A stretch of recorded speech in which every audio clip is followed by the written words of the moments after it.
Norman with iSaveTractors.com. I'd like to give you a 20-hour update of our Cub Cadet 149 tractor loader backhoe. Yeah, I've already put 20 hours of operation time into this machine, and I've really got to learn the capabilities as well as some of the advantages and disadvantages of using this Cub Cadet 149 platform. Firstly, I've used this backhoe to dig a lot of stumps right now. I've dug big stumps, big meaning like oak stumps about 8 inches in diameter. I've dug small stumps, stumps for bushes, saplings, overgrowth. I've used it to grub land as well as level out certain spots. And so far, it's worked really, really great. One of the things I learned in using the backhoe to dig up stumps is instead of just using the hydraulic force and the leverage that the backhoe produces, I've actually been using the high gallon per minute flow of my hydraulic pump to kind of hack away at roots. So my hydraulic pump runs at about 8 gallons per minute at full throttle. That makes the backhoe very, very fast. And usually when I'm controlling it, I'm being really, really careful to feather my controls so the backhoe moves slowly and controllably. But in the case of digging out stumps, what I've done is I've actually taken the backhoe, I've brought it up, and I've slammed it down at full speed.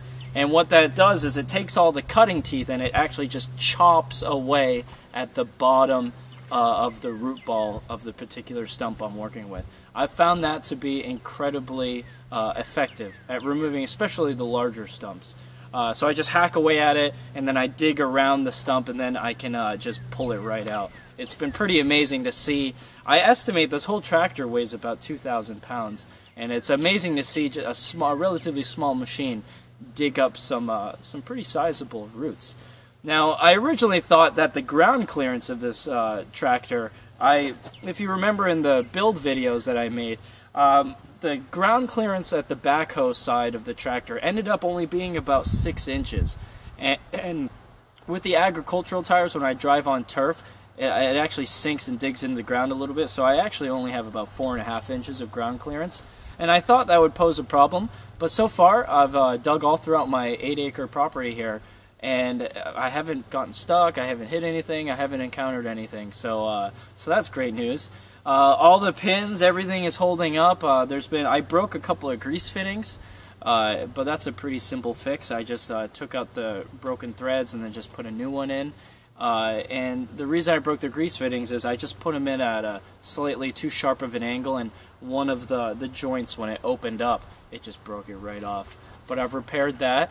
The bucket works really well. It is kind of small, is what I've noticed, so it doesn't hold a ton, but I mainly use it to pick up the stumps that I dig out and move it. I also use it to backfill holes in trenches that I've dug up, and it works great for that. I also use it as almost like a toolbox. When I go to a site, I put a chainsaw in there, I put some gas cans in there so I can work out in the field for a little while. Now, some of you have commented in the videos that I should change this to a foot control setup, and I opted to keep it the hand control hydrostatic lever up here. And the advantage is I can actually move this backhoe while sitting in the operator station without having to reposition myself. This is what it looks like.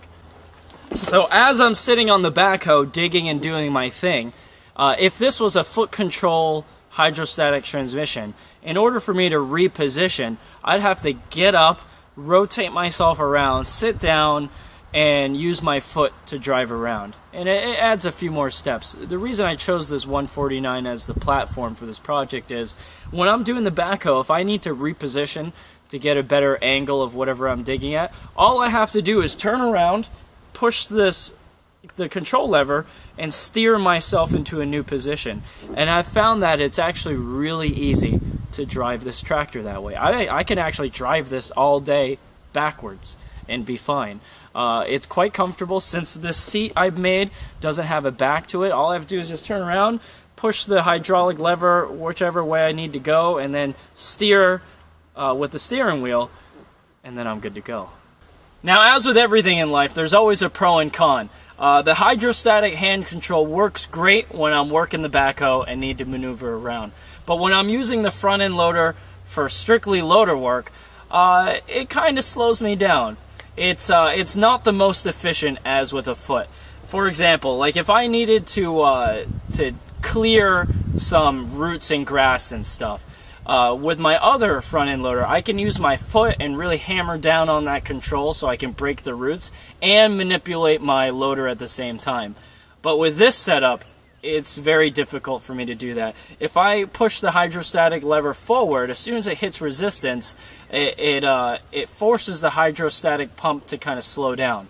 And in order for me to kind of break through that resistance, I have to hold the hydrostatic lever forward to keep that pressure.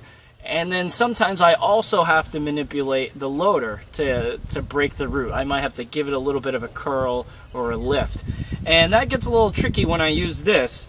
Sometimes I use my knee to hold the hydrostatic lever forward as I manipulate the loader and steer with my other hand. Other times it's not so easy. It's kind of a juggling act.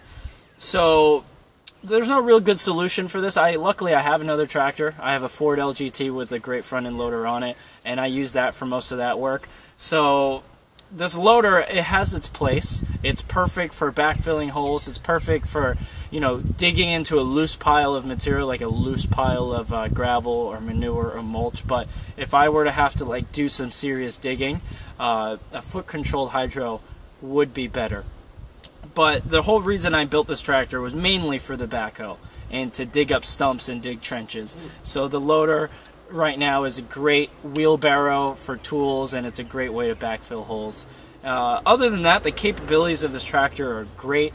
I haven't broken anything, which is good, and I've really pushed this to its limits. I've dug out, as I mentioned earlier in the video, stumps I probably shouldn't be digging up, and I put this through its paces. So far, all my welds have held up, all my pins have held up, everything is working great. So, after 20 hours of working this, I've gotten pretty proficient at the backhoe and the loader. I'll be posting more videos of this tractor at work. Once again, my name is Norman with iSaveTractors.com. If you need any parts for your vintage Kohler K-Series engines, Briggs & Stratton engines, and Tecumseh engines, like found on these Cub Cadet International Harvester tractors, please see us online at iSaveTractors.com. See you next time.